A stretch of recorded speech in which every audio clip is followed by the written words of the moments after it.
विचार करा, आज हे घर तरी व्यवस्थित आहे, या छताखाली आपण बसलो आहोत हे तरी व्यवस्थित आहे, तुम्ही राहतात ते तरी व्यवस्थित आहे. पण प्रभू येशू ख्रिस्ताने जन्म घेतला ते गाईची गव्हाणी कशी असते तुम्हाला माहिती आहे? गाईच्या गोठ्यामध्ये काय काय असतं तुम्हाला माहिती आहे? काय काय असतं सांगा बरं. शेण, गवत, अजून त्या गाईने केलेलं बाथरूम, तिथं वास का सुगंध असतो? हालेलुया. सुगंध असतो का? चांगला बेछाना असतो का? नाही. अशा ठिकाणी प्रियांनो प्रभू येशू ख्रिस्त का आला? विचार करा, एका राजाच्या राजवाड्यात महालात का आला नाही? एक देव परमेश्वर असताना सुद्धा गाईच्या गव्हाणीच्या गोठ्यामध्ये येशूने काय जन्म घेतला? का आला तो? या जगामध्ये का आला? कोण सांगेल मग? का आला? प्रियांनो तुम्ही सांगा. लक्षात घ्या, येस येस. हे जग परमेश्वराने उत्पन्न केलं, परमेश्वराला पस्तावा आला. परमेश्वराने तुम्हाला आणि मला बनवलं, परंतु परमेश्वराला एवढा पस्तावा आला की अरे मी या लोकांना नाही बनवलं असतं तर बरं झालं असतं. पण काय करू, बनवलं आहे. एखादी आई बाळाला जन्म देते, एखादी आई आपल्या मुलीला जन्म देते आणि तू चुकीच्या मार्गाला जाते. सोडून देतात कधी? एखाद्या मुलाला कॅन्सर झाला किंवा काही एड्स झाला, त्या मुलाला टाकून देते काही? एखाद्या मुलाच्या पायाला जखम झाली आहे आणि त्याच्यातून पू निघत आहे, ती मुलाला बाजूला सरकून देते का? हालेलुया. आपल्या साडीने सुद्धा ती जखम पुसायला विचार करत नाही, आपल्या हाताने त्याला मलम हळद लावायला चुकत नाही. तसा माझा प्रभू येशू आईचं रूप धारण करून या जगामध्ये आला. Hallelujah hallelujah. देवाला पश्चाताप झाला, वाईट वाटलं, परंतु देवाने एक योजना केली येशू ख्रिस्ताला पाठवून. Hallelujah hallelujah. पाप एवढं वाढत गेलं, आदामाच्या काळापासून पाप वाढत गेलं. एका आदामाने पाप केलं, पूर्ण जगभर पाप वाढत गेलं. ते असं की जसं दोन वर्षापूर्वी एक कोरोना बारीक जीव आला होता. काय आला होता? एक बारीक जीव कोरोनाचा आला, परंतु तो हळू त्याला सांगावं लागलं नाही, तो पसरत गेला. हालेलुया. असा पसरत गेला की लोक भिवून आपल्या घरामध्ये लपून बसायला लागले. हालेलुया. त्याच्यावर अनेक लोकांनी इलाज केले, त्याच्यावर अनेक लोक, शास्त्रज्ञ, तांत्रिक, मंत्री, खासदार, सर्व लोकांनी संशोधन काढले, परंतु त्याच्यावर कोणताच इलाज चालला नाही. हालेलुया. चालला का इलाज? वाढत गेला. कितीतरी लोक आपल्यातून निघून गेले, चांगले बलाढ्य पुरुष निघून गेले, श्रीमंत, गरीब. हालेलुया. चांगले निघून गेले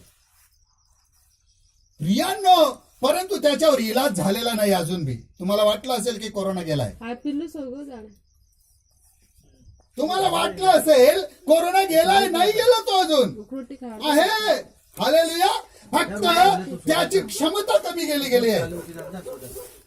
अहो झोपू द्या ना. नाही जेवण नंतर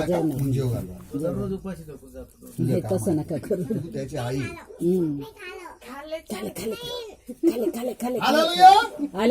एक कोरोना असा पसरत गेला की सर्व जगाला त्याने काय केलं? व्यापून टाकलं. तसं पाप 2000 वर्ष आदामाच्या काळापासून जे पाप आलं, त्या पापाने सर्व जगाला व्यापून टाकलं. आणि म्हणून मनुष्य एवढा पापामध्ये फसून गेला, एवढा गुंतून गेला की त्याला बाहेर निघायला मार्गच नव्हता. हालेलुया. आणि मार्ग नव्हता, म्हणून परमेश्वराला वाटलं की मी काहीतरी प्लॅन केला पाहिजे. जसं घर बांधण्यासाठी एखादा इंजिनियर प्लॅन करतो, एखादा बंगला बांधण्यासाठी प्लॅन करतो, एखादं काम करण्यासाठी योजना करतो. तुम्हाला घर किराणा आणायचा असेल घरामध्ये, तुम्हाला काय करावं लागेल? हप्त्यावर कामाला जावं लागेल. कामाला गेल्यानंतर मालकाने पैसे दिले तर तुम्हाला काय करावं लागेल? हळद नाही, मीठ नाही, मिरची नाही, मसाला नाही, हे नाही, ते नाही. हालेलुया. 1000 रुपयाचा बाजार केला आणि मिठाची पिशवीच विसरून गेले आणायचं. घरामध्ये तंटाच तंटा. Hallelujah hallelujah hallelujah. हालेलुया 1000 रुपयाचा बाबाने बाजार आणला, पण बाई 4 रुपयाच्या मिठाच्या पिशवीसाठी घरामध्ये भांडण होते. हालेलुया मला असंच झालं आज. हालेलुया.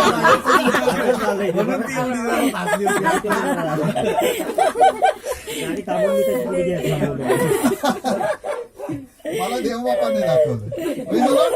Praise the Lord. आणि ही टेस्ट आली आहे. Praise the Lord. परमेश्वराची कृपा असो. प्रियांनो, छोट्या छोट्या गोष्टीसाठी मनुष्य सुटतो आणि त्याच्यासाठी आपल्या घरामध्ये वाद आणि वितंडवाद होतो, भांडण होते. ती म्हणते तुझ्यामुळे झालं, बाई म्हणते तुझ्यामुळे झालं, नवरा म्हणतो नाही तुझ्यामुळे झालं. हालेलुया. आणि घरामध्ये 100 रुपयाचं, 150 रुपयाचं, 200 रुपयाचं आणलेलं चिकन ते बाजूला पडतं आणि दोघांची ठंग ठंग ठंग ठंग ठंग ठंग ठंग ठंग ठंग ठंग चालू होतं. हालेलुया. होतं का नाही दादा? होतं ना?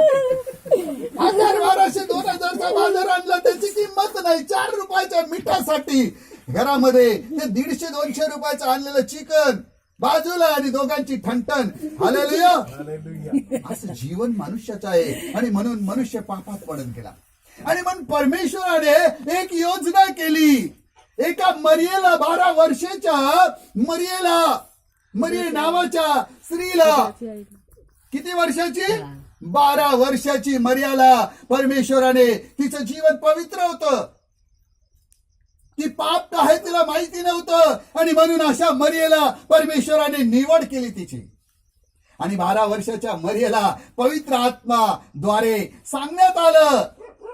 काय सांगण्यात आलं?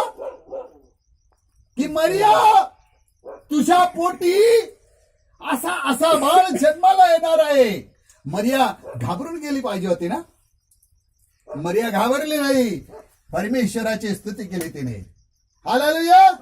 की परमेश्वर माझ्या पोटी जन्माला येणार आहे. तिला आनंद झाला, तिने स्वीकार केला, तिने वाईट वाटून घेतलं नाही. हालेलुया. हालेलुया. तिला जशी खुशी झाली तशी तुम्हाला पण परमेश्वराची, प्रभू येशू ख्रिस्ताला तुम्ही तुमच्या अंतःकरणात आज जन्म देतात. आमेन. हालेलुया. Praise the Lord. महिन्यामध्ये खूप थंडी होती. प्रभू येशू जेव्हा जन्माला आला त्यावेळेस अशीच गार वारा होता आणि म्हणून हा महिना पक्का केला गेला. 25 तारीख कुठंच बायबलमध्ये लिहिलेली नाही.